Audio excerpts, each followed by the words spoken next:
Today we're going to be talking about the Pelican Vault V730 cases that I've got on my roof rack on my 2012 Toyota Tacoma. I'm going to be doing a little bit of a review on them, as well as talking about one major mistake that I've made with these cargo cases. Let's get into it.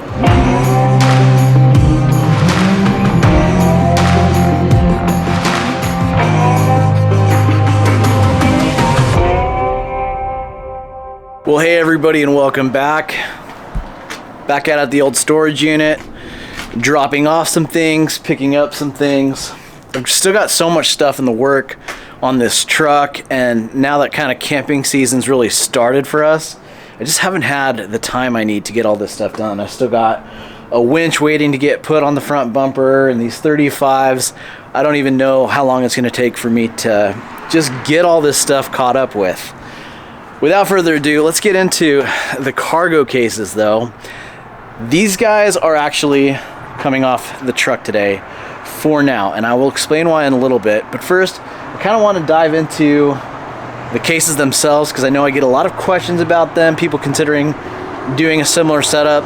I'm going to show you guys how I've got them set up on the roof, some of the mistakes I've made, and then kind of what's in there and all that kind of fun stuff. So let's get into that. All right, for starters, let's talk about why I picked out these specific cases. Primarily, it was because of the size and the price. These things come in a lot less expensive than some of the cargo cases that are actually designed for this. You know, these cases are weather sealed and air sealed if you don't drill into them. And we'll get to that in a little bit. But so they can get the job done, and they come in at a much cheaper price than like the Rome cases, for example, or even Pelican has a line of cargo cases that are specifically made for this use case, like overlanding. But they're a lot more expensive and they're not as low profile as these are. And so that's why I really picked these. Now, to answer one of the most popular questions that I get about these cases are the locks. Why do I have the locks upside down? The reason why I've got the locks upside down is specifically because of the front runner roof rack. The front runner, I'll jump up there real quick. The front runner roof rack has got this riser that goes along the perimeter, and I did want these cases right alongside it. When I first installed these cases, I installed the locks right side up, but the first time I went to put the key in there and unlock them, I couldn't get the key in there. There's just no room, and so that's why they're upside down. Yes, the locks have been exposed to the elements, but I've had them on there for a pretty long time, and the locks still work just fine. I haven't even greased them or anything like that. So one thing I really do like about these cases is how low profile they are. You know, I thought they would work really well with the front runner roof rack, and if I'm not using locks, honestly it's perfect because they're kind of recessed in there a little bit, and I like that. But the problem is I've been leaving these on the truck full time, and so I need to have the locks on there for obvious reasons. These are like a class 10 lock that I've got on there, and so the probability of them getting broken into is very low. So I've never had anybody tamper with it. They've been on there for a really long time, and from that aspect of things, it's worked out real well. So getting into these things, it's fairly simple. I just hop up on my rock rails that I've got on my Tacoma, and then I've got a little key for the locks. I keep this key inside my truck at all times. I also have another one on my keychain with my car keys, and so I always have the locks, and I actually access these pretty frequently. I've got some tools inside there that I use all the time, and recovery gear. I'm gonna open up these, show you guys what's inside, how I use them. So I've got 2 locks on each side, and then they've got 6 tabs. All right. Now, something that I'm not too big of a fan on this specific setup is there's no like limiting like string or strut or anything like that to keep these from going all the way over. I kind of wish they did. You can install those. I know I've seen some other people do that. I never really wanted to.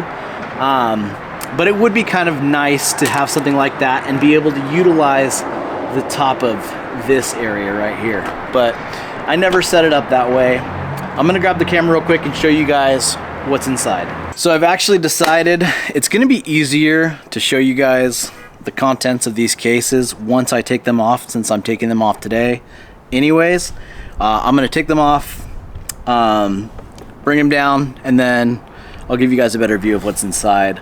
Now, the way I've got these fastened to the roof rack are with just M8 bolts, and so I've got a 13mm socket wrench that I'm going to use to disconnect 4 bolts that I have inside here, which I will show you guys. It'll be easier to show you guys once I get them down, the bolts that I use and how it's all set up and all that kind of stuff once I get them down. So I'm gonna take them down right now, and then we'll talk a little bit more about what's inside. Now, we'll talk about this more in a second, but before I take them out, this is where the M8 bolts were sitting. I mean, a side note here, I really don't think 4 was necessary. I think maybe just 1 in the center per each end would have been fine, but that's the way I did it. I did it with 4 per case. Now, depending on what kind of rack you have, I think most of them, except like these typical M8 bolts, I just got these from Home Depot.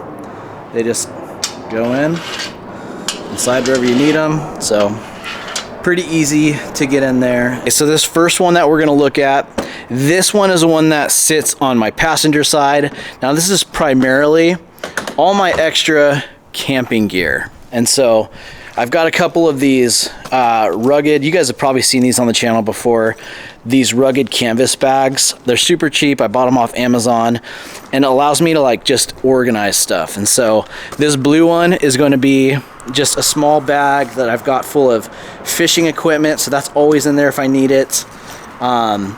This bigger one's got like bug spray, sunscreen, hand warmers, hot hands, that kind of stuff, paracord, so just knick-knacky around camp type things that I might need. In the middle here, this is where I keep all my toilet stuff. So we got extra toilet paper, doo-doo bags if we're ever camping somewhere where you can't dig a hole, Ziploc baggies, an extra pack of baby wipes because we have young kids with us, boot bags, rooftop tent accessories that I don't use all the time, but they're there if I need them.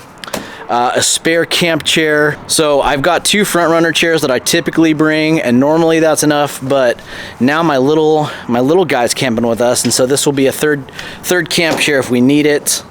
I always keep 1 or 2 extra propane canisters in here. These are just the little 1-pounders, just in case I need them. Some heavy duty tent stakes. These are for the rooftop tent, just in case wind really picks up. I've got something that's pretty heavy duty, should stay in the ground okay. A hammock system,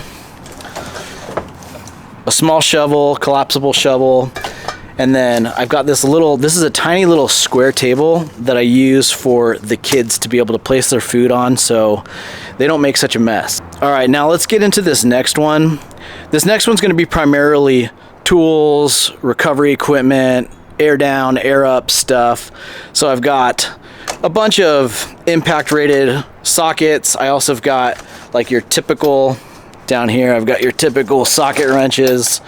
I've got a set of Torx bolts, fire pit, for a little metal fire pit for when we go places that require like a metal fire pit, snow chains, tow strap.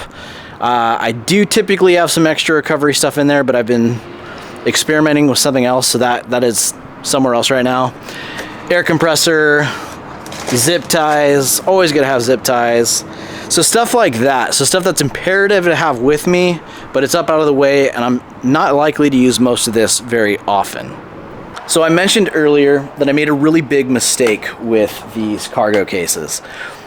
When I originally put these cargo cases on the roof rack, I had drilled into the cases and then attached them with some nuts, bolts, and then I re-waterproofed them with some construction grade adhesive. Now, maybe 6 months ago now, I started changing up my setup, and during that time period, I took the cases off the roof. Now, when I put them back on the roof, I didn't have any of that sealant with me, and I got busy, forgot about it, a little while later, opened these things up and there was condensation inside. This has been one of the rainiest years that we've had in a long time, and so 100% my fault. But in that process, I did mention some tools that are supposed to be in here that aren't in here now. A lot of stuff got ruined by the rust. Now, I've talked to a few people that have also had some condensation issues with these cases, and that's my personal experience, but I do think I attribute that to being my own fault. Last year when I was running these things and they were sealed, I didn't have any condensation problems, I didn't have any rust, I didn't have any moisture, everything was fine. And so I do think if you bolt these up and seal them again, they should still perform how they were intended to, but you know, lesson learned for me. Another thing that I should note is when you order these things, they actually do come with foam inserts. Now, I had taken most of that out, obviously, to be able to utilize the space. And at first I was running one on the top and one on the bottom. That possibly helped with condensation. Another thing it really did make a big difference with was the noise that all like the tools in this specific box makes when they're kind of like rolling around up top. You really do hear that in the cab. When I had the foam in there, you didn't hear it as much, and I took the foam out to try to maximize the space, but just a note on that. Okay, so kind of talking about why I'm taking them off today. One is obviously if I needed to fix the condensation problem to begin with, and I do want to experiment with seeing if I can slim down this stuff even more and maybe fit it in one of those Milwaukee toolboxes that I use and kind of clip into the bed of my truck. And so just to kind of alleviate more weight and reduce wind drag. Obviously, with those boxes on top of the truck, it creates a lot of wind drag. And over the last year, I've become fairly obsessed with making the truck as light as possible and reducing things like wind drag because the Tacoma's been so underpowered. Now, the front runner roof rack I've got is also something I'm considering making a change to. I really like this roof rack. But some of my issues with it are, you know, in addition to the boxes creating wind drag, this roof rack does too. It's very noisy. Part of that is how I've chosen to set it up with the life bar placed where it is. This roof rack did come with a wind fairing that I did think worked pretty well when I first got it. But I don't know, a week into owning it, I threw the light bar up there and, you know, the rest is history. Functionality wise, it is super great for cargo. I think the lights work really well on it, the camp lights that I've got up there. But this is something that I'm considering as well. Now let me show you guys this. This is actually like a rooftop tent quick release mount. But since I still have them from when I had the iCamper, I am considering possibly using this for the cases. So that way, maybe I can slim down my setup to fit in one of the Milwaukee toolboxes that I have, and that could fit nicely into the truck. But for those, you know, longer trips or when I've got the entire family with me, these cargo cases are going to be a must. So whether I continue to use these ones or maybe I swap out what I'm using, having something that I can easily remove and whatnot would be a good option. Now, this would be a really expensive way to do it, and so I'm not sure this is something I'd recommend somebody to just go out and do, but since I already have it, I might. There's a little mounting plate that I have that will basically attach here. That would go inside. It's this shape right here. That would go inside the box. You'd obviously have to drill. I'd have one on each side, and that would attach to the box, and then this bottom piece right here, this is what would mount to the front runner rack. And so that could be cool. It would have these elevated even more, and so that would create more wind drag, but the idea here is these would be incredibly easy to just throw on and put off, and I could just have them while I'm on those bigger camping trips, and most of the time I wouldn't have to run with anything on the roof rack. Now, I do like these cases. I don't think I've really had any problems with them aside for the problems that I've created for myself. I've had them up on the truck for at least a year's time at this point. They still look great. They're still in good condition.